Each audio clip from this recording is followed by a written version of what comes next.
বেশিক্ষণ চলবে না, কেননা শরীরের অবস্থার দিকে দেখা যদিও ডাক্তারের নিষেধ ছিল যে কথা যেন নাই বলি, কিন্তু আল্লাহ আল্লাহ রসুলের কথা বলবো না, এটা হয়তো হয় কি করে? দুনিয়াতে তো কথা একটাই আছে, হাদিসে হুকুমও আছে,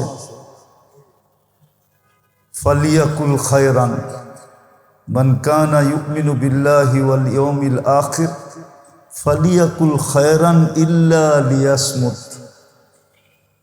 আল্লাহ আল্লাহ রসুলের কথার থেকে তো উত্তম কোনো কথা নাই। আর যদি এটাই না বলি তো আর বলমু কি? তাহলে বাচ্চা থেকে লাভই কি? বাচ্চা থেকেও কোনো লাভ নাই, আর এর চেয়ে উত্তম কোনো কথাও নাই। বিদায় বলতে বলতে যদি জান দেওয়াও যায় তাহলে তো এটা ভাগ্যের ব্যাপার। এর চেয়ে বড় ভাগ্য কারো হবে না যে আল্লাহ রসুলের কথা বলতে বলতে যিনি জান দিলেন ওনাকে জানটা দিয়ে দিল। এই জন্য ডাক্তারদের যদিও অনুমতি ছিল না, কিন্তু তারপরও বললাম যে আল্লাহ আল্লাহ রসুলের কথা বলবো না তো কার কথা বলবো? তো যতক্ষণ কথা হবে পরিপূর্ণ মনোযোগ দিয়ে শুনব। আর কোরআনের ভিতরে এটা উল্লেখ আছে, লাআল্লাকুম তুরহামুন, তোমাদেরকে আমি রহমতের ছোঁয়া দিব। মানুষ যদিও জীবনে কোনোদিন পরশ পাথরের কথা শুনছে কিন্তু দেখে নাই। দুনিয়ার কেউ আজ পর্যন্ত পরশ পাথর দেখে নাই। যেটা লাগাইলে লোহায় সোনা হয়, এটা দুনিয়ার মানুষ দেখে নাই, কিন্তু বলে। কিন্তু বাস্তব পরশ পাথর হলো আল্লাহর রহমতের ছোঁয়া লাগা। আল্লাহর রহমতের ছোঁয়া যার উপরে লাগে সে শুধু মানুষ হয় না, সে শুধু মানুষ হয় না, শুধু মানুষ হয় না, বরং ফেরেশতাদের সেলুটের উপযোগী হয়।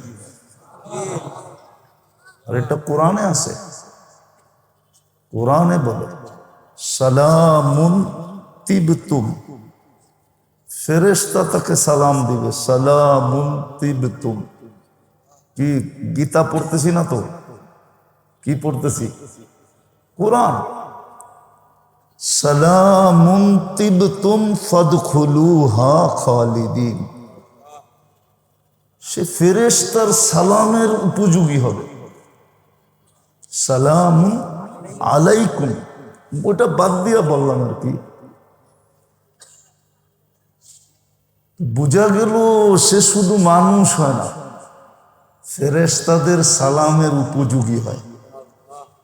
আর একটু আগে নিয়ে যাবো, আর একটু আগে নিয়ে যাই। শুধু ফেরেশতাদের সালামের উপযোগী হয় না, রহমতের ছোঁয়া লাগলে সালাম কওলাম মির রব্বির রহিম, রব্বে রহিম পর্যন্ত তাকে সালামের মালা পড়ায়। কিন্তু শর্ত হইল রহমতের ছোঁয়া লাগতে হবে। আচ্ছা, রহমতের ছোঁয়া লাগবে যখন আমি খুব মনোযোগ দিয়ে শুনব, পরিবেশটাকে খুব নীরব রাখবো। কোরআনী কথা শোনার নিয়মই এটা, নাইলে কিন্তু রহমতের ছোঁয়া লাগবে না। দুইজনের সালাম যখন দেখাইলাম, ফেরেশতা আর আল্লাহ, আল্লাহ এবং ফেরেশতা, তো বাকি সৃষ্টি তো দিবেই দিবে। এই জন্যই তো জালালউদ্দিন সুয়ুতি রহমতুল্লাহ আলাইহি লেখেন যে যখন আল্লাহর রহমতের ছোঁয়া লাগে তো কবরও সালাম দেয়। কবর, জালালউদ্দিন সুয়ুতি রহমতুল্লাহ আলাইহি লেখছেন, লাশ যখন কবরের পাশে নিয়ে যায় তো কবর বলে ইদান উহাব্বিলু লাকা বাতনি খবরা, আমি আমার পেটটা তোমার জন্য সবুজ শ্যামল বানায় দেব। ওয়ায়ুহাব্বিল জিসমা কানুরা, তোমার শরীরটা নুরানি হয়ে যাবে। ইয়াসআদ রূহুকা ইলাল্লাহ, তোমার রূহ আল্লাহর সান্নিধ্যে চলে যাবে। তারাল জান্নাতা গুদুওয়া ওয়া আশিয়া, তুমি সকাল বিকাল জান্নাত দেখতে দেখতে দেখতে দেখতে সময় কাটায় দেবে। তো এই জন্য খুব মনোযোগ। আমরা শেষ হাদিস পড়ছি বুখারী, যদিও ৭,২৭৫টা হাদিস পুরা 2 ভলিউমে, আর এটা বারবার আসার কারণে। এমনি বুখারী শরীফের ৪,০০০-এর কাছাকাছি হাদিস আছে, কিন্তু বারবার আসার কারণে ৭,২৭৫টা হয়েছে। আজকে আমরা শেষ হাদিস পড়লাম, আমাদের ছেলেদের মাথায় পাগড়ি পড়াইয়া দিলাম। যদিও এরা ভাববে খুশির পাগড়ি, কিন্তু না, এটা বড় ব্যথার পাগড়ি, বড় দায়িত্বের পাগড়ি। বড় দায়িত্ব এদের মাথায় আজকে লেগে গেছে। এত বড় দায়িত্ব যেটা বাসায় বইলা বোঝানো যাবে না। আমরা দায়িত্বের পাগড়ি এদের মাথায় পড়াইয়া দিছি, এমন হাফেজদের মাথায়ও পড়াইয়া দিছি। সৌভাগ্যবান তো ওই সমস্ত মা বাবা যাদের সন্তান আজকে পাগড়ি নিছে। কেননা দুনিয়ার বাজার এটা বহুরূপী বাজার। তো দুনিয়ার বাজারটা হলো বহুরূপী বাজার। বহুরূপী বুঝেন? দুনিয়া রঙ্গময়, যার মনে যা লয়, বহুরূপীর বাজার। তো এই জন্য আমাদের সমাজে আজকে এই সমস্ত পাগড়ির কোনো মূল্য নাই। 2-একটা শোনাই, তারপরে দেখি দিলে লাগে কিনা। যারা হেফজের পাগড়ি নিছে, হাফেজ, আল্লাহ ওদেরকে যদি, আমরা তো দোয়া করব, আর দোয়া না শুধু, আল্লাহর কাছে 100-তে 100 আশা রাখবো। যদিও মধ্যখানে একটা কাহিনী মনে উঠল, সত্য না হইলে কাহিনী শোনানোর স্বভাব আমার নাই। আমি কাহিনীতে বিশ্বাস কম করি, কিন্তু সত্য দেখা শুনাইতেছি। ইতিহাসের পাতায় একজন আলেমের নাম পাওয়া যায়, আব্দুর রহমান হাফফার। হাফফার বলে কবর খোদককে। ইতিহাসের পাতায় এর নাম আছে। যদিও এর বাড়ি সিরিয়ায় ছিল, উনি বুড়া বয়সে আলেম হয়েছিলেন। বংশগতভাবে ওনারা কবর খোদক ছিলেন। দামেস্কের কবরে কবর খোদাই করতেন ওনারা। তো 2টা লাশকে উনি ওনার হাতে দাফন করার পরে কবরের চিত্র যেটা উনি স্বচক্ষে দেখছেন, আর দোনোটা লাশই এক বাড়ির ছিল। আওয়াজ না, আওয়াজ না, এক বাড়িরই ছিল দোনোটা লাশ। তো কবরের চিত্র দেখার পরে উনি দামেস্কের জামিয়া মাদ্রাসায় যা ভর্তি হওয়ার জন্য আবেদন করলেন। তো মাদ্রাসারা বলল, তুমি এই বুড়া বয়সে ভর্তি বা হবে কেন, আর এই বুড়া বয়সে শিখবেই বা কি? তো সে বলছে, না, আমি তো ভর্তি হবই হব, আর আলেম হবই হব। তো জিজ্ঞেস করছে, তোমার এত আগ্রহ কেন? তো সে পুরা কাহিনী খুলা বলছে। তো মাদ্রাসাওয়ালারা ওনাকে ভর্তি দিছেন। ওই সময় উনি যুগ শ্রেষ্ঠ আলেম হোসেন, যার হাতের অনেক লেখা কিতাব এখনো অনেক লাইব্রেরিতে রাখা আছে। নাম হলো আব্দুর রহমান হাফফার। তো যদি আমরা তো বিশ্বাস করি হাফেজ যারা হলো, আল্লাহ এদেরকে জান্নাতে বিশেষ একটা শহর দিবে। শহর আমাদের যেরকম কি বলে হাতির ঝিল আছে, জান্নাতে একটা লেক আছে রাইয়ান, ওইখানে একটা শহর বানায় দিবে মারজান পাথর দিয়া। লাহু ৭০ আলফা বাবান। ওই শহরে ঢুকতে হলে ৭০,০০০ গেট পার হইতে হবে। আলা কুল্লি বাবিন ৭০ আলফা মালাইকাতান। প্রত্যেক গেটে ৭০,০০০ ফেরেশতা থাকবে। তো প্রত্যেক গেটে ফেরেশতা একে গার্ড অব অনার দিবে। সর্বশেষ গেট যখন অতিক্রম করবে তো ৪৯০ কোটি ফেরেশতার সালাম কমপ্লিট হবে এবং প্রত্যেক ফেরেশতা উপটুকুন দিবে। সবার মুখে একটাই স্লোগান থাকবে, হামাতান লিল কোরআন। কোরআনকে সিনায় ধারণ করার জন্য তোমাকে এই পুরস্কারে পুরস্কৃত করা হলো। শুধু জীবনে একবার না, যতবার সে ওইখানে যাবে আর যতবার ওইখান থেকে বাহির হবে। এমনকি মা বাবা যখন ওই শহর দেখতে যাবে তো মাকে মাতৃত্বের পুরস্কার দিবে, বাবাকে পিতৃত্বের পুরস্কার দিবে, পিতা হওয়ার পুরস্কার দিবে। এবার বোঝেন যারা হাফেজ হলো ওদের মা বাবা কিরকম সৌভাগ্যবান। আরো ১০ জনকে তো নিয়েই যাবে জান্নাতে।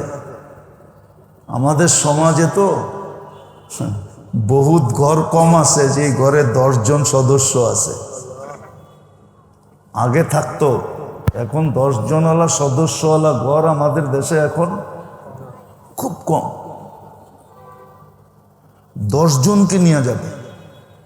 এই জন্য আমাদের বড়রা লিখছিলেন যে প্রত্যেক মুসলমানের ঘরে উচিত ছিল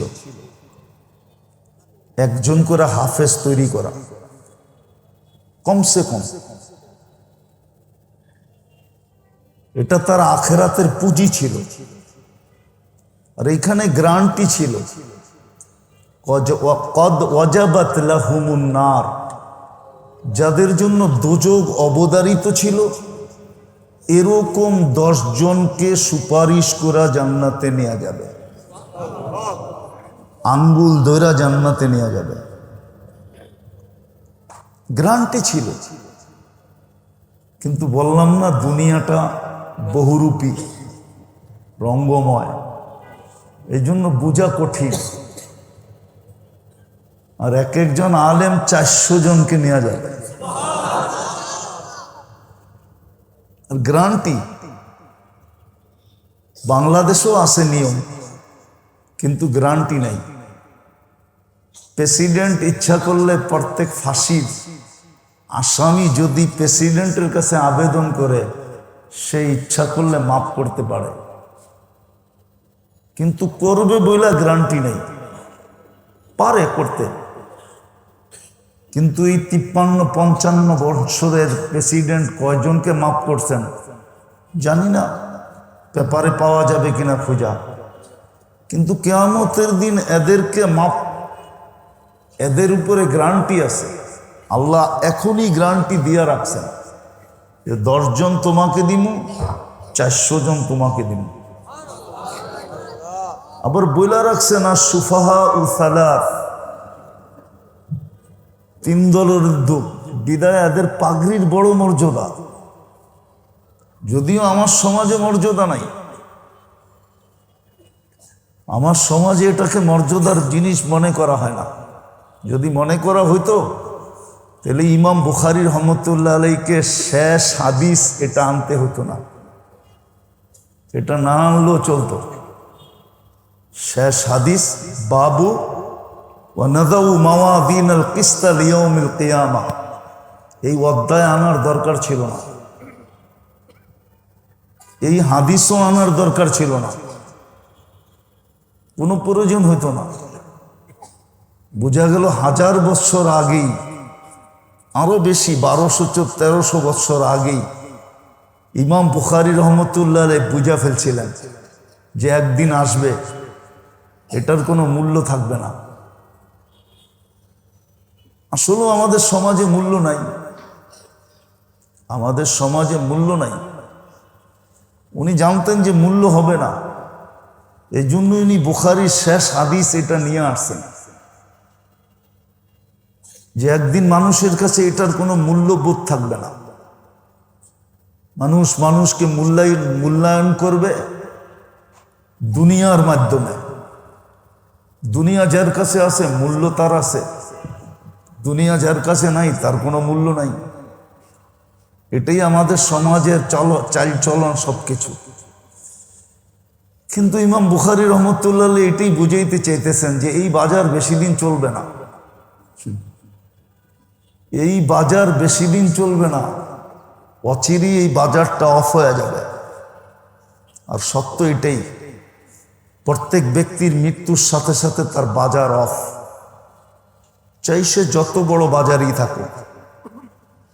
মৃত্যু হয়ে গেল, বাজার শেষ, এখন নতুন বাজার শুরু।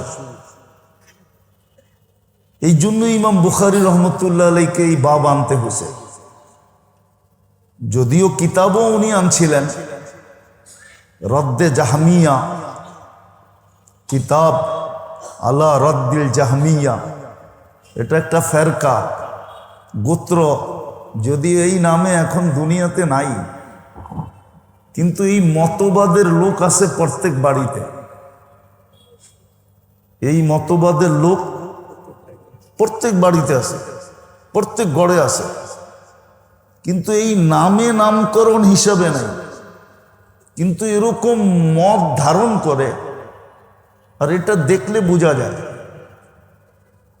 দেখলে বোঝা যায়। একটা প্রমাণ দিই, বলেন ডেলি 5 বেলা কে ডাকে?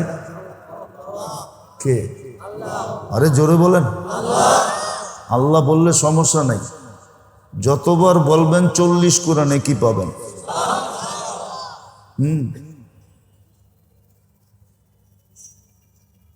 আর ইমাম বুখারী রহমতুল্লাহ আলাইহি লেখছেন যে আল্লাহর নামকে ওয়েট করার কোনো জিনিস নাই। আল্লাহর নামকে ওয়েট করতে পারে, ওজন করতে পারে। এই দ্বিতীয় ভলিউমেই আছে, কিতাবুত তাওহীদের ভিতরেই আছে। আল্লাহর নামকে ওয়েট করার মতো কোনো কি নাই, কোনো দাড়ি নাই, কোনো পাল্লা নাই, কোনো বাটকারা নাই। আল্লাহ বানানি নেই, আল্লাহর নামকে কেউ ওয়েট করবে? এই জন্য আল্লাহ বললে সমস্যা নেই, 40 নেকি পাবেন।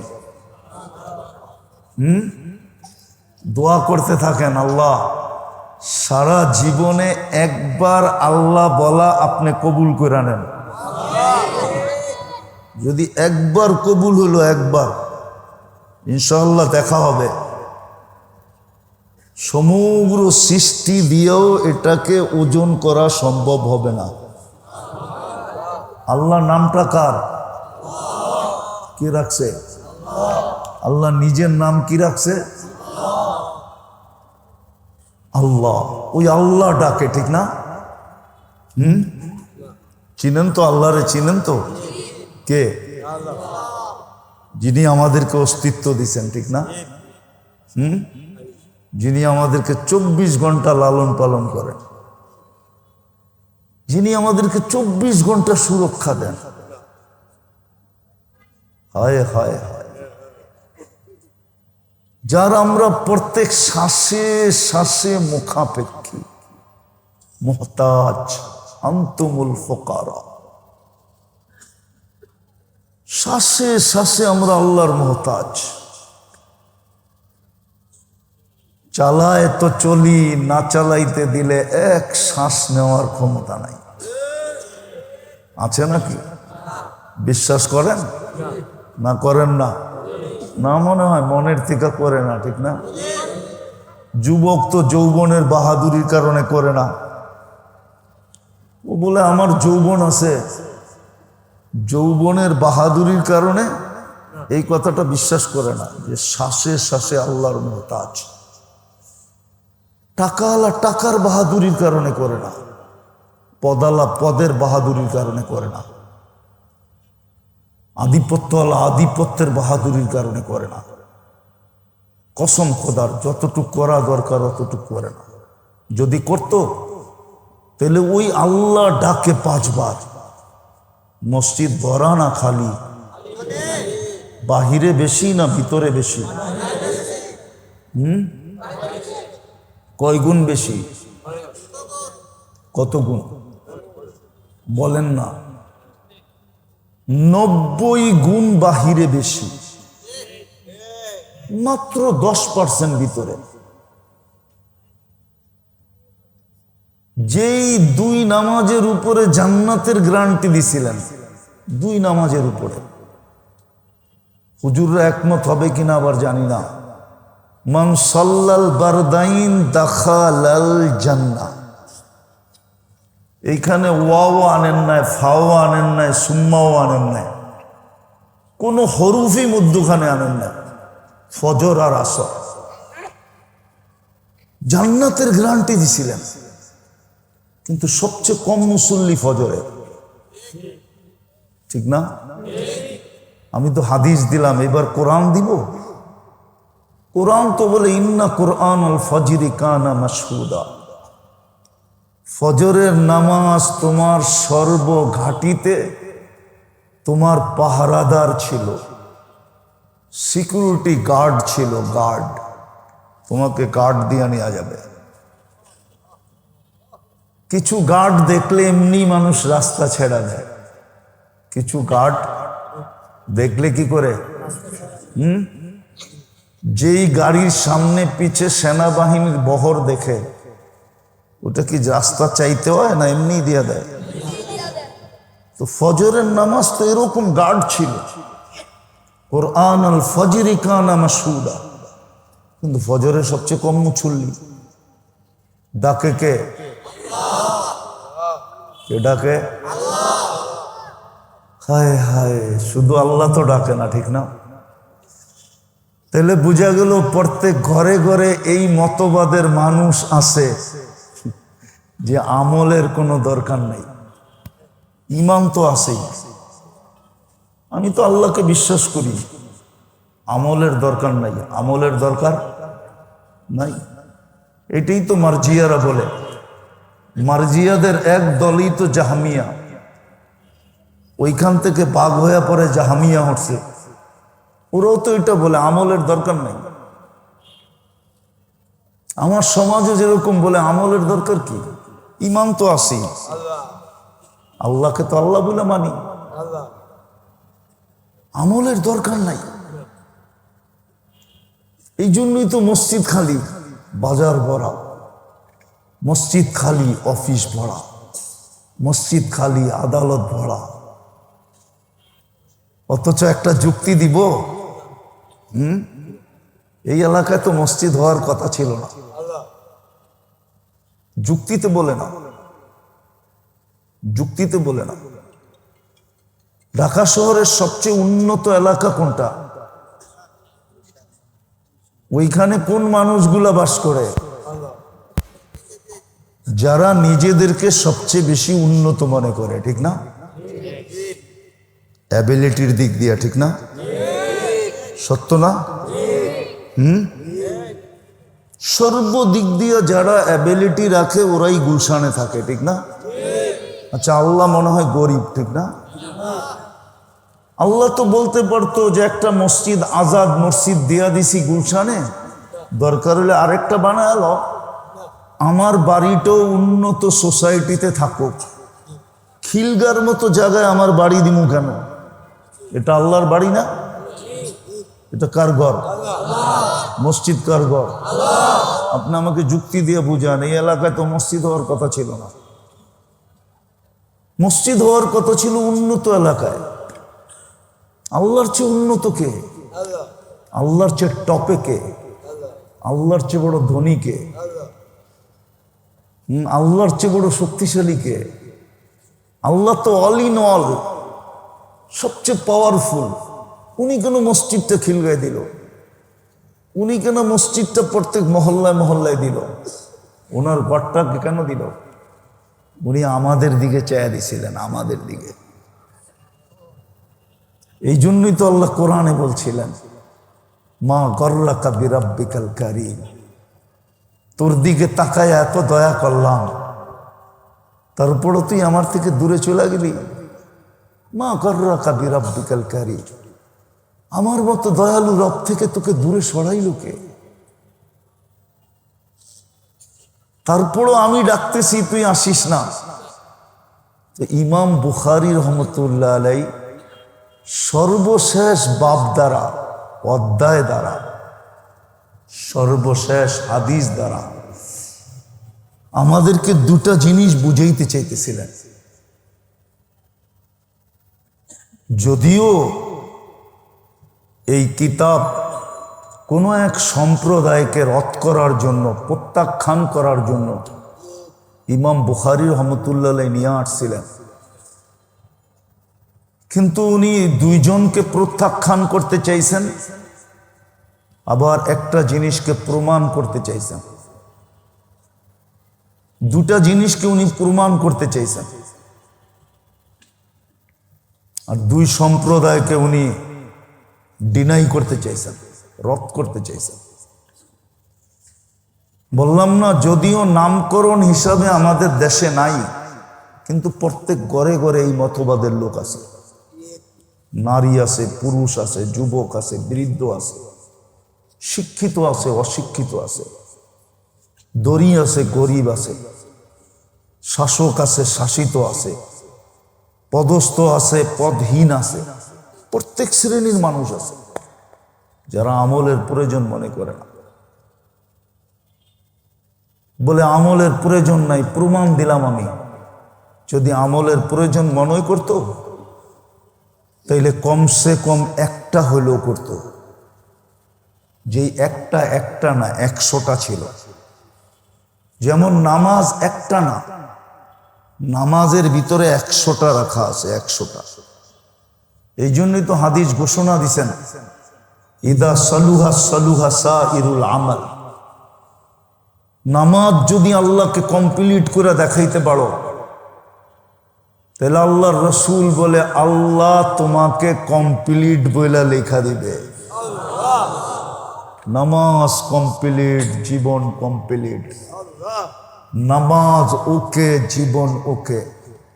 নামাজ পূর্ণ, সবকিছু পূর্ণ। আর কোনোটার ভিতরে আল্লাহ কুদরতি হাত লাগাইও দেখবেন না। নামাজ ওকে, ঠিক, কমসে কম একটা করতো। কিন্তু সবচেয়ে বেশি দেখা যায় দুর্বলতা এখানেই আমাদের, নামাজের প্রয়োজন মনে করে না। যদিও কে ডাকে?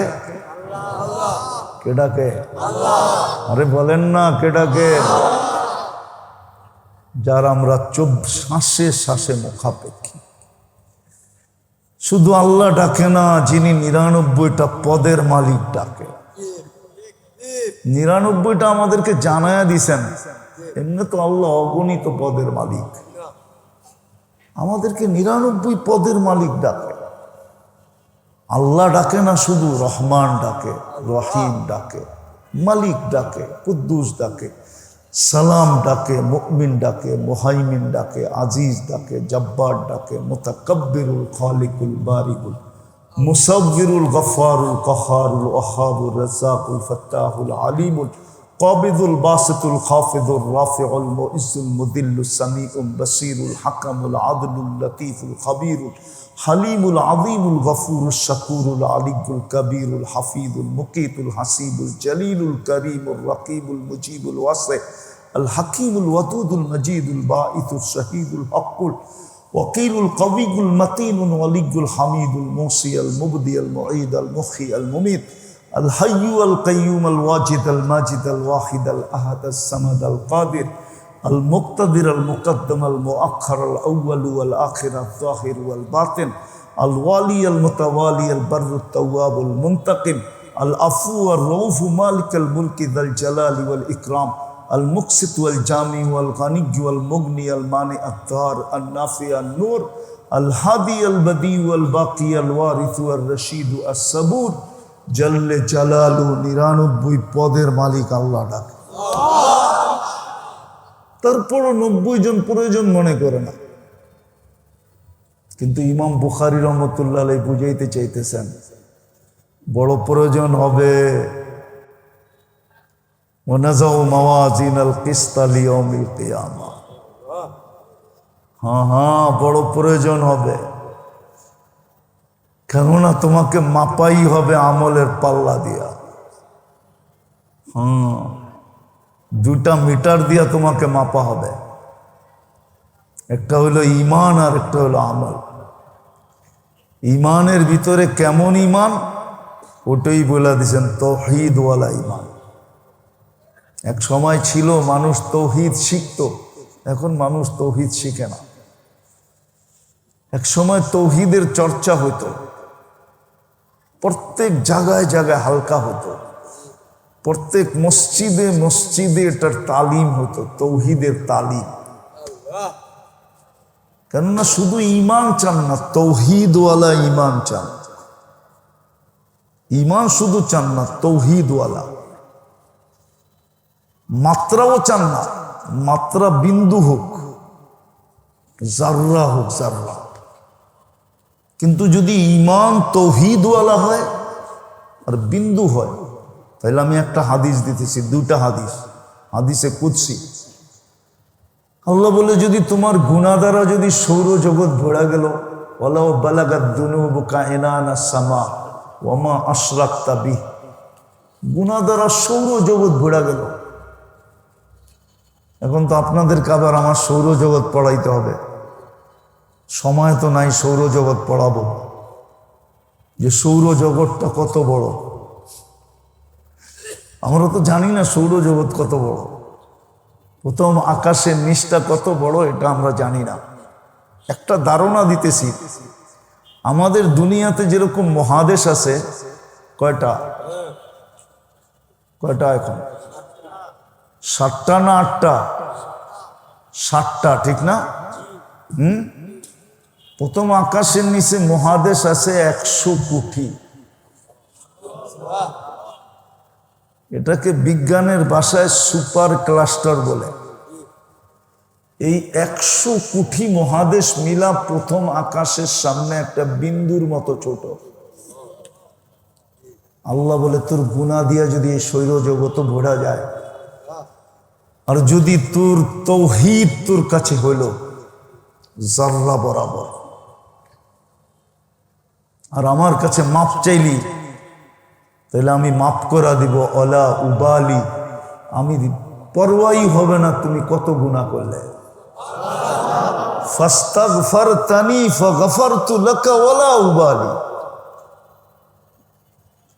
আফসোস তো এটাই আমার, যে এই উম্মত আল্লাহ চিনল না,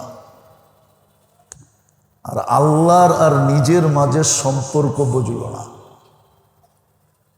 এই উম্মত যদি আল্লাহ চিনত, আর আল্লাহর সাথে আমাদের কত ঘনিষ্ঠ সম্পর্ক এটা যদি জানতো, তাহলে এক হাদিসে আছে, আল্লাহ বলেন যে প্রত্যেকে চিৎকার দিয়া চান দিয়া দিত। অনেক এক সময় কিন্তু খুশিতে মানুষ মারা যায়, খুশিতে, ঠিক না? হার্ট ফেল করে কি খুশিতে, ঠিক না? আল্লাহ বলে খুশিতে মরে যেত, আমরা জানি না।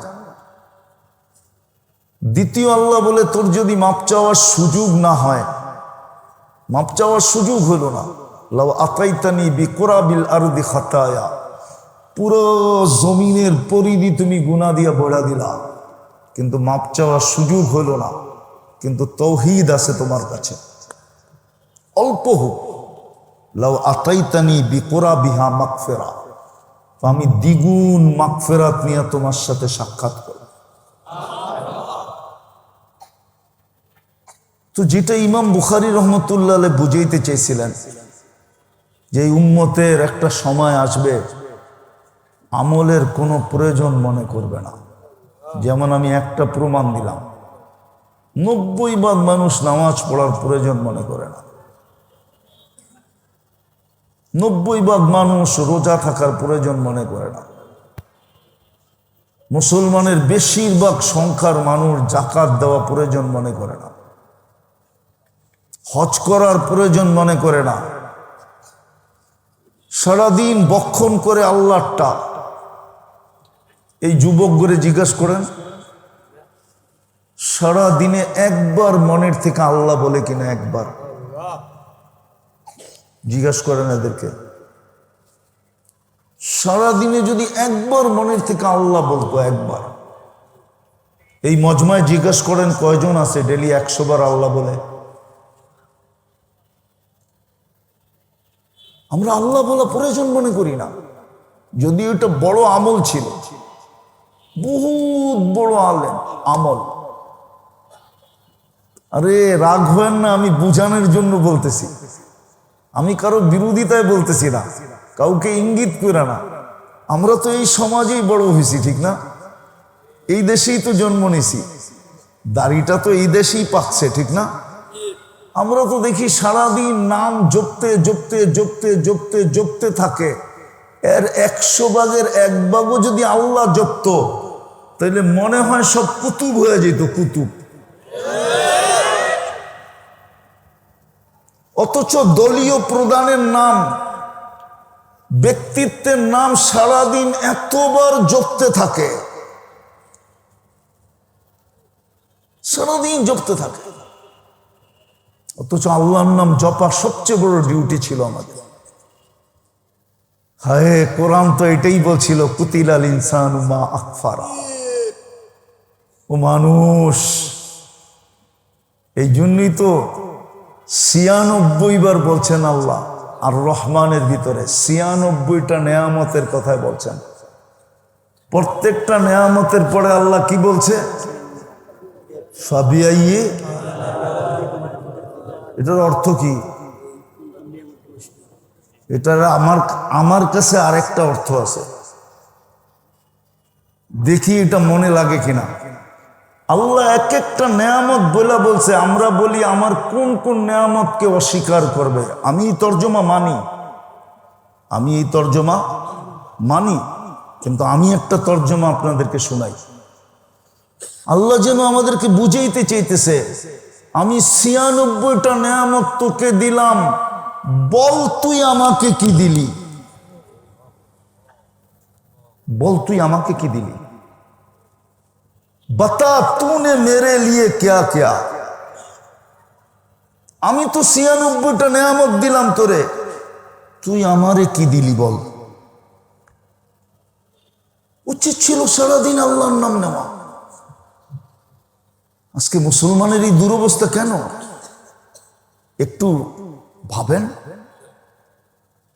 250 কোটি মুসলমান, 60টা মুসলিম দেশ, দুনিয়ার সবচেয়ে বড় কারেন্সি মুসলমানের কাছে, দুনিয়ার সবচেয়ে বেশি ব্র্যান্ড মুসলমান ব্যবহার করে, দুনিয়ার সবচেয়ে বেশি কাপড় চোপড় মুসলমান ব্যবহার করে, দুনিয়ার সবচেয়ে বেশি প্রসাধনী মুসলমান ব্যবহার করে, দুনিয়ার সবচেয়ে বেশি খাওয়া দাওয়া মুসলমান খায়। মুসলমানের চেয়ে বেশি আইটেম দুনিয়ার কেউ খায় না। কেউ আমাকে মিলিয়ে দিতে পারবে না। চ্যালেঞ্জ সারা দুনিয়ার মিডিয়ার সাথে আমার, কেউ আমাকে মিডিয়া দিয়ে মিলিয়ে দিতে পারবে না যে মুসলমানের চেয়ে বেশি কাপড় চোপড় কেউ পরে। আমি এই নূরবাগের মাদ্রাসার কমপ্লেক্সের ভিতরে বসে বলতেছি, আর নূরবাগ তো পুরাটাই শিক্ষিত, কেননা নূরবাগের মানুষের সামনে আমাদের শিক্ষার কোনো মূল্যই নেই। আমরা নিজেদেরকে শিক্ষিত মনে করি না। উনাদেরকে আমি জিজ্ঞেস করি, বিল গেটসের যদি কোনো একটা শার্ট $300 বেশি কেউ দেখাইতে পারে, ওর জুতা আমার গাল।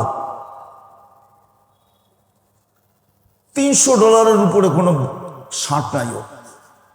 কিন্তু এই নূরবাগে এরকম লোক পাওয়া যাবে, নাম বলবো না, চিনি আমি, যার একটা গেঞ্জির দাম, গেঞ্জির হাতা কাটা গেঞ্জির দাম সিঙ্গাপুরি ডলারে $1,500। আমরা চিনি, আমরা দুনিয়া ঘুরে বেড়াই, আমরা চিনি। মুসলমানের চেয়ে দামি জিনিস কেউ পড়ে না। তারপরও মুসলমান আজকে সারা দুনিয়ায় ঘৃণিত কেন, দীক্ষিত কেন, অবহেলিত কেন, লাঞ্ছিত কেন, বঞ্চিত কেন? এই দুরবস্থা কেন? যদি মুসলমানদের দুরবস্থা আমার যুবকরা না দেখতো, ওরা সারাদিন নেটে দেখতে থাকে যে ইসলাম মুসলমান মানি একটা কলঙ্ক। এই জন্য ও চুলের স্টাইল পাল্টায় ফেলছে, চুলের স্টাইল চেঞ্জ। ও জানে মুসলমান এটা একটা কলঙ্ক নাম, বিদায় আমি চুলের স্টাইলটা চেঞ্জ করে দেখি আমার মাথার থেকে কলঙ্কের তিলকটা আমি সরাইতে পারি কিনা। এই জন্য ওর পোশাক আশাক ভিন্ন, ওর চাল চলন ভিন্ন, আমাদের যুবতীদের চাল চলন ভিন্ন, আমার পুরো সমাজের চাল চলন ভিন্ন। নাইলে যে উম্মতকে দাড়ি দিলেন জান্নাতে যাওয়ার জন্য, ওই উম্মত দাড়ি শেভ করে? এই উম্মতকে তো দাড়ি দিছে জান্নাতে যাওয়ার জন্য। আমি হাদিস দিতে পারি আপনাকে, যাকে আল্লাহ মুসলমানের ঘরে নিজে নির্বাচিত করলেন, আল্লাহ উম্মতে মোহাম্মদী বানাইলেন। বুঝা আমি শেষ জায়গায় চলে আসছি, জোশে জোশে অনেক লম্বা চলে গেছি। যদিও ডাক্তার এখানে বসে বড় বড় চোখ করে আমার দিকে দেখতেছে। আসে আপনাদের মসজিদ এই ডাক্তার আছে, ও বড় বড় চোখ করে দেখতেছে যে হুজুর তো লম্বা চলতেছে, অথচ একটু আগেই ও আমার রিপোর্ট চেক করে আসছে। তো সারা দুনিয়ায় তো ছড়াই গেছিল, মরেই গেছিলাম।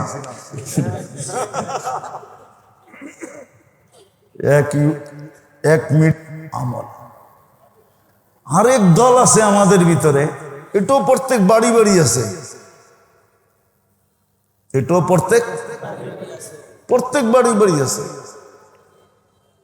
এই জন্য আমাদের সমাজে একটা কথা প্রচলিত আছে, আরে হুজুররা কয়, হুজুররা বলেই, হুজুরগো কামই বলা, ঠিক না? ওরা এটা মানতে চায় না যে আমল মাপবে। ওরা বলবে এটা আবার মাপবে কি করে? ইমাম বুখারী রহমতুল্লাহ আলাইহি দ্বিতীয় দলকে বুঝাইতে চাইতেছেন, ওয়ানাজাউ মাওয়াদিন আল কিসত। তোমাদের কাছে যদি মাপার জন্য এত যন্ত্র হতে পারে, তোমরা বাতাসের গতি মাপতে পারো, তোমরা যদি বলের গতি মাপতে পারো, তোমরা যদি বলারের গতি মাপতে পারো, স্পিরিট মাপতে পারো, তোমরা যদি তাপ মাপতে পারো, তোমরা যদি শীতের তাপ মাপতে পারো, তোমরা যদি এত কিছু পারো, তাহলে তোমাদেরকে ব্রেনটা যে আল্লাহ দিছে, ওই আল্লাহ কত কিছু পারে। ইমাম বুখারী রহমতুল্লাহ আলাইহি দ্বিতীয় দলকে বুঝাইতে চাইতেছে যে আল্লাহ কালকে মাইপা দেখায় দিবে। মাইপা কি করবে? মাইপা এরকম পাল্লা দিয়া মাপবে যেটার থেকে সূক্ষ্ম আর কিছু নাই। তোমাদেরটার কত সূক্ষ্ম, আল্লাহর চেয়ে 100 কোটি গুণ বেশি সূক্ষ্ম। আল্লাহ মাইপা দেখায় দিবে। এই দলকে ইমাম বুখারী রহমতুল্লাহ আলাইহি বুঝাইতে চাইতেছে যে আমল আল্লাহ মাইপা তোমাকে দেখায় দিবে, এটাই সত্য। এই জন্য আবার উনি আমলের ওয়েটও দেখায় দিছেন যে দেখো শব্দ কিন্তু দুইটা, কিন্তু দুইটা হইলে কি হবে? সুবহানাল্লাহি ওয়া বিহামদিহি একটা, ওয়া সুবহানাল্লাহিল আযীম আরেকটা। শব্দ কিন্তু দুটা, কিন্তু ওজন কতটুকু, এটার ভ্যালু কতটুকু, এটা উনি দেখায় দিছেন যে বিলকুল সহজ, বিলকুল সহজ। খফিফাতানি আলাল লিসান, কিন্তু প্রিয় আল্লাহর কাছে কিরকম? হাবিবাতানি ইলার রহমান, আল্লাহর কাছে অবর্ণনীয় প্রিয়। সাকিলাতানে ফিল মিজান, মিজানের পাল্লায় বড় ওয়েট। এই জন্য আমাদের উচিত এটা শিখা, ডেলি কমসে কম 2-4 বার ডেলি পড়া উচিত, কমসে কম একবার হলেও পড়া উচিত। সুবহানাল্লাহি ওয়া বিহামদিহি পড়েন, ও সুবহানাল্লাহিল, ডেলি একবার পড়াও আপনি মুস্কি হাসি দিতে পারেন। যদি বললেন হাসি দিলা কেন, বলে আমি আজকে এরকম দুটা শব্দ পড়ছি যেটা মিজানের পাল্লায় সবচেয়ে বেশি ওজনওয়ালা। যেমন আমি একটা কথা বলি, বারাটিয়ারা ডেলি 5 বার হাসি দিতে পারে, আবার বাড়িওয়ালারা রাগ হয়ে যাবে। বলমু বারাটিয়ারা ভাবে যে আমি তো ভাড়া থাকি, বাড়ি তো নাই। তো ও যদি প্রত্যেক নামাজের পরে 10 বার সূরা ইখলাস পড়ে, জান্নাতে একটা বাড়ি হয়। তো 5 ওয়াক্তে পড়লে কয়টা বাড়ি? কি ও তো প্রত্যেক নামাজের পরে 10 বার করে একটা হাসি দিতে পারে।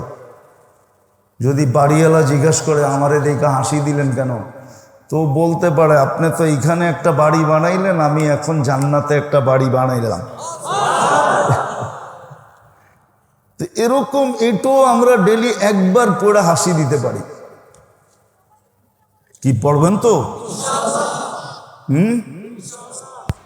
আর আমার ছেলেদেরকে আমি বলবো একটা কথাই বলবো, যদিও কথা বলার দরকার ছিল বেশি, কিন্তু শরীর অনুমতি দিতেছে না, এই জন্য বলতেছি না। একটা কথাই বলবো ছেলেদেরকে, যে জান যাইতে পারে কিন্তু আহলে সুন্নাত ওয়াল জামাতের বাহিরে কখনো যাব না।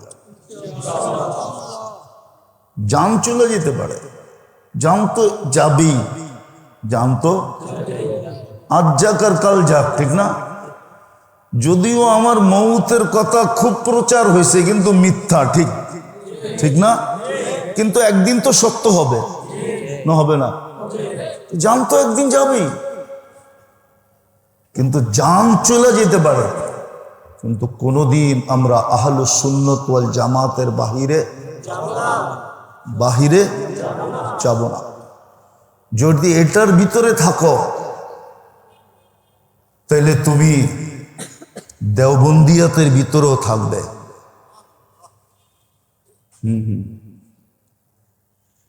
কথা বলতে মনে চায়, এই জন্য একটু বলতেছি, কষ্ট হোক আর যাই হোক। দেওবন্দকে ধরে রাখা মানি হলো এক হাদিসকে ধরে রাখা। কি হাদিসে হয়েছে, আলাইকুম বিসুন্নতি ওয়া সুন্নাতিল খুলাফাইর রাশিদিন আল মাহদিয়িন। আল্লাহ রসুল বলে আমার সুন্নত এবং খোলাফায়ে রাশিদিনের সুন্নতকে মজবুতির সাথে ধরে রাখো। আর আল্লাহ দারুল উলুম দেওবন্দ তৈরি করছেন এই 4 খোলাফার সন্তান দিয়া। কয়জনের? খোলার সময় নেই, আমি নাম দিয়া মিলাই দিতে পারবো। এই 4 জনের সন্তান দিয়া আল্লাহ দারুল উলুম দেওবন্দ তৈরি করছেন। আবু বকর সিদ্দিক রাদিয়াল্লাহু তাআলা আনহুর সন্তান, ওমর রাদিয়াল্লাহু তাআলা আনহুর সন্তান, ওসমান রাদিয়াল্লাহু তাআলা আনহুর সন্তান, আর আলী রাদিয়াল্লাহু তাআলা আনহুর সন্তান। এই জন্য তো শিব্বির আহমদ ওসমানী, এই জন্য তো হোসাইন আহমদ মাদানী। বাকি 2টা শোনায়া দিলাম, বাকি 2টা পরে শোনায়া মনে। এই 4 জনের সন্তান দিয়া আল্লাহ দারুল উলুম দেওবন্দকে তৈরি করছেন। যে আহলে সুন্নতুল জামাতকে আঁকড়ায় ধরে রাখবে সে দেওবন্দকেও ধরে রাখবে, আর আহলে সুন্নতুল জামাতকে ধরবে না সে দেওবন্দকেও ধরবে না। আচ্ছা, আরেকটা কথা মনে উঠল, অনেক সময় আমাদের সমাজে দেখা যায় যে ইমাম বুখারী রহমতুল্লাহ আলাইকে এত উপরে উঠায় যে অন্য অন্য ইমামদেরকে পায়ের নিচে নিয়ে যায়। কি মনে হয় বুঝাইতে পারলাম না? ইমাম বুখারীকে এত উপরে উঠায় অন্য অন্য ইমামদেরকে পায়ের নিচে নিয়ে যায়। অথচ একটাই দেখাই, আবু হানিফা রহমতুল্লাহ আলাইহির জন্ম 80 হিজরিতে। কত? ওনার ইন্তেকাল 150 হিজরিতে। আর 150 হিজরি পর্যন্ত সাহাবাদের দৌড়, ঠিক আছে? আরো 44 বছর যোগ করেন, কত হবে? 194 হিজরিতে ইমাম বুখারী রহমতুল্লাহ আলাইহির জন্ম। আবু হানিফা রহমতুল্লাহ আলাইহির মৌতেরও 44 বছর পরে জন্ম। কার? ইমাম বুখারী রহমতুল্লাহ আলাইহি। যে 44 বছর আগে মারা গেছে, ইমাম তিরমিজি রহমতুল্লাহ আলাইহির কথা মতো, যে আমার চেয়ে যে বয়সে একদিন বড়, সে আমার চেয়ে বেশি কয়েকশো গুণ বেশি মঙ্গল রাখে। বলছে কেন? বলছে সে আল্লাহর রসুলের জমানার আমার থেকে একদিন আগে। অথচ আবু হানিফা রহমতুল্লাহ আলাইহি পুরা সাহাবাদের জমানা পাইছে। আর একটা মজার খবর শোনামু, শেষ হাদিস যেটা পড়ল আশকাব, যেটা আশকাব কি রাবির নাম কি? আহমদ ইবনে আশকাব। ইনি আবু হানিফা রহমতুল্লাহ আলাইহির ছাত্র, ইনি কুফি। ইনি কি? ইমাম বুখারী রহমতুল্লাহ আলাইহি শেষ হাদিসও আনছেন আবু হানিফা রহমতুল্লাহ আলাইহির ছাত্রের থেকে। আবার বুখারীর যে প্রথম হাদিস, এই ইন্নামাল আমালু বিন্নিয়াত, এই প্রথম রাবিও হুমায়দি, এই হুমায়দিও আবু হানিফা রহমতুল্লাহ আলাইহির ছাত্র। আমি আসমাউর রিজালের উপরে তকরির করতে চাইতেছি না, এখন মহলই নাই, ছেলেদের ভিতরে এতটুকু যোগ্যতাই নাই। এই হুমায়দিও আবু হানিফা রহমতুল্লাহ আলাইহির ছাত্র। আবু হানিফা রহমতুল্লাহ আলাইহির দাদা ওস্তাদ। যারা বলে যে ইমাম বুখারী রহমতুল্লাহ আলাইহি আবু হানিফার উপরে আঙ্গুল উঠাইছেন, আবু হানিফা রহমতুল্লাহ আলাইহি আমাদের মতো বেয়াদব ছিলেন না। উনি যদি বেয়াদব হইতেন তাহলে আল্লাহ ওনাকে এত বড় মাকামে উঠাইতেন না। দাদা ওস্তাদের মর্যাদা ওনার কাছে ছিল। বিদায় যতটুকু বললাম, চলেন তৌহিদ আর আমল এটাকে আঁকড়ায় ধরি। যত বেশি এটাকে আলিঙ্গন করব, যত বেশি আঁকড়াবো, দুনিয়ার জীবন কয়দিন নাই, মিলল কিছু। ক্ষুদাই জীবন শেষ হয়ে গেল।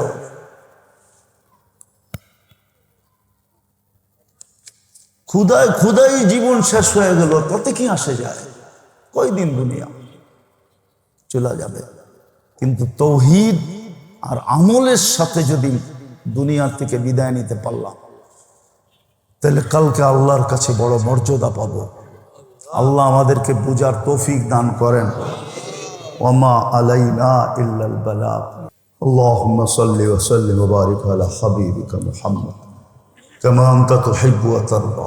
লাকাল হামদ কামা ইয়ানবাগি লিজালালি ওয়াজহিকা ওয়া আযীমি সুলতানিক। আল্লাহ বলার পর্ব ছিল শেষ, শোনার পর্ব ছিল শেষ, ভিক্ষার পর্ব চলতেছে। দুনিয়ার কারো কাছে না মালিক। কোন আঙ্গিনায় বসে হাত উঠাইলাম এটাও জানেন, কোন আয়োজনের পরে হাত উঠাইলাম এটাও জানেন,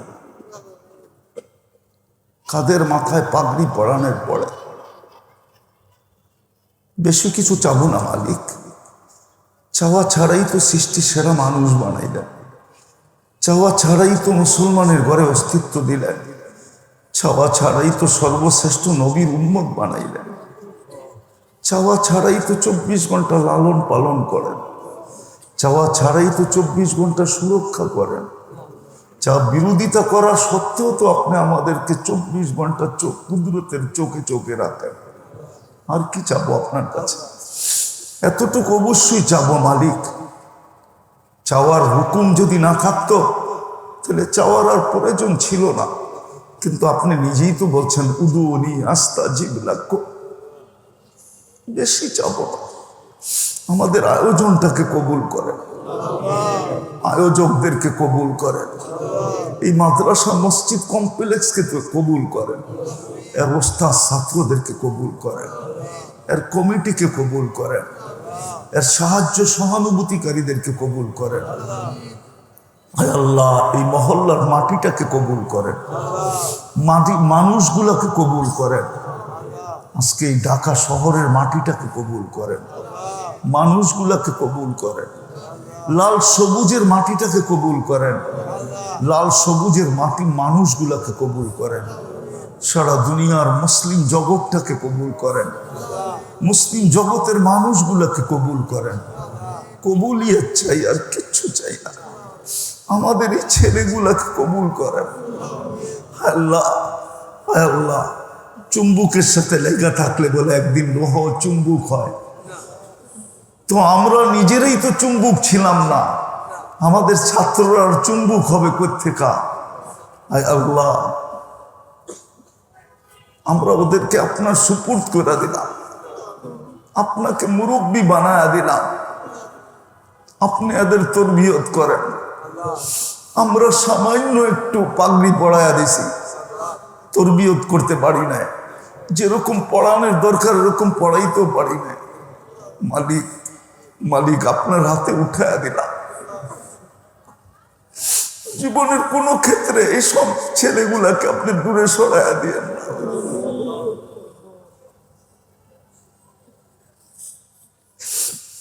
কোনদিন ওদের মনে যেন না আসে আমরা এই শিক্ষায় শিক্ষিত হয়ে ঠকে গেছি।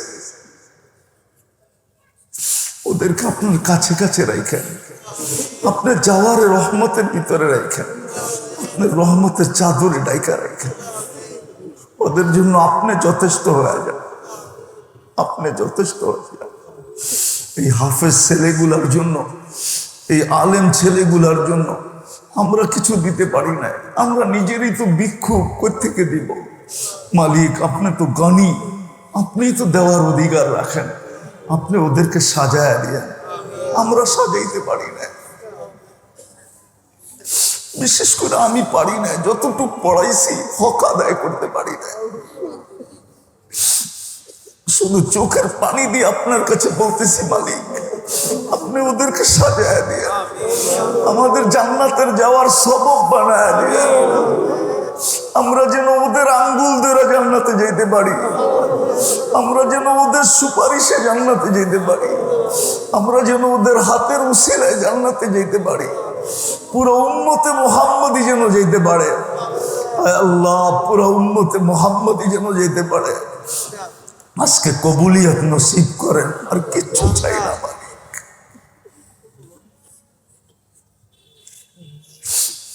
এই মাদ্রাসার কবুলিয়ত নসিব করেন। আয় আল্লাহ, আয় আল্লাহ, যার যে পেরেশানি আছে দূর করে দেন, প্রয়োজন আছে মিটায়া দেন, অসুস্থ আছে শেফায়ে কামেলা আজলা দায়মা মুস্তামিরা নসিব করেন।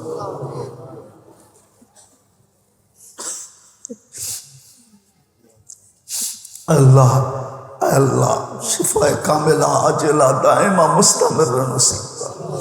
জটিল রোগ থেকে আমাদেরকে হেফাজত করেন। আল্লাহ, যাদের হয়ে গেছে তাদেরকে আপনি কুদরত দিয়ে শেফা দিয়া দেন। আল্লাহ, আপনার কুদরতের সামনে কিছুই।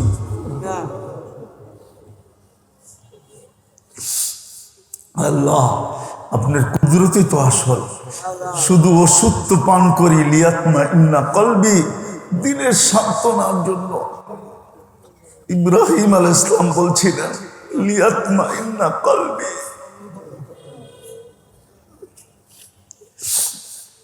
আল্লাহ, এই মজমার আত্মীয় স্বজন যেখানেই ঘুমানো থাকুক না কেন, আমাদের মা বাবা যেখানেই শায়িত থাকুক না কেন, উম্মতে মুহাম্মদী যেখানেই মাটির নিচে আরাম করুক না কেন, জিন হোক আর ইনসান হোক, আল্লাহ সবাইকে মাফ করা, কবরকে জান্নাতের বাগান বানা, ফিরদাউসুল আলার ভিতরে মাকাম নসিব করে। আয় আল্লাহ, অনেকেই আমাদের কাছে দোয়ার দরখাস্ত করছে, অনেকে করতে চাইছে, পারে নাই, হক রাখে। সবার মনের আকাঙ্ক্ষাকে পুরা করা দেন, মনের আশাকে পুরা করা দেন, প্রয়োজন থাকলে মেটায়া দেন। আয় আল্লাহ, আমাদের দোয়াকে মেহেরবানি করে কবুল করেন। আল্লাহ, মাদ্রাসার সমস্ত প্রয়োজন আপনি কুদরত দ্বারা পুরা করা দেন। যা চাইলাম তাও দেন, যা চাইতে পারলাম না তাও দেন। ওয়াসাল্লাল্লাহু তাআলা আলা খায়রি খালকি মুহাম্মাদি ওয়া আলিহি ওয়া সাহবিহি আজমাইন বিরহমাতিকা ইয়া আরহামার রাহিমিন।